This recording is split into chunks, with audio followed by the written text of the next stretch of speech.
So welcome back to the shop, everybody. We need to build something that I desperately need today. It's been raining finally, cold front moved through, so we might as well lock ourselves up in the shop and knock out one of my most used attachments, but in a way I've never been able to use it before. All right, y'all, so I use one of these 3-point, hitch carriers all the time to move dump trailers, boats, just all kinds of trailers around the property. Problem is, these are very weak. They have a very low tongue weight capacity, and I have bent this so many times and I'm tired of dealing with it. Needless to say, whenever I flip around and use that 2 5/8 ball on my big dump trailer loaded to the front full of dirt, I'm probably 1,000 pounds over what this is rated for, and I have bent it so many different directions. I've patched on it. It just doesn't work. For example, you can see my pins are bent up. This is bent and twisted. Look at this over here, where this is bent this way. So here's the problem. You put a lot of tongue weight on this. Well, this wasn't even in there from factory. So you've got this pivoting motion right here because we're locked in on the upper tractor 3-point arm, either hydraulic cylinder or upper 3-point arm right there. Well, I guess not the arm, but you know what I mean, top link. So that puts a lot of rotational force in whatever this is mounted to, and it rotates it on those pins. So as we put tons of force in right here, again, this can't shift, you wind up pushing these in, bow and twist them. This is a very lightweight design and does not work for some of the farm use that I have. Here's the other big issue this has. This is old school. The pins are in line with the top link pin. So this means I cannot use this on my quick hitch. Well, the whole point of having a quick hitch is so you don't have to get off the tractor, remove this in order to hook up something. So this design was invented before, well, quick hitches. So now you can see why I'm not going to use this. We need to come up with a whole new design. I want it to be extremely robust, and the biggest design flaw is this right here. We need to do an actual welded plate from top to rear, since the top is on usually a solid top link and cannot move. Get a lot of strength from that. I want it tied down into right above the receiver hitch itself. And while we're at it, we might as well put some chain hooks on or anything else I can come up with to make it multi-purpose.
So what you think, buddy? Do you approve of it?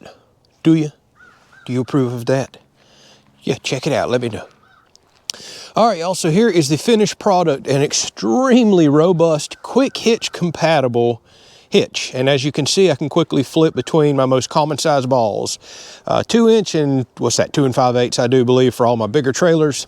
So extremely heavy duty overbuilt. I mean, 1/2-inch metal in a lot of places in gussets, 4-inch tube.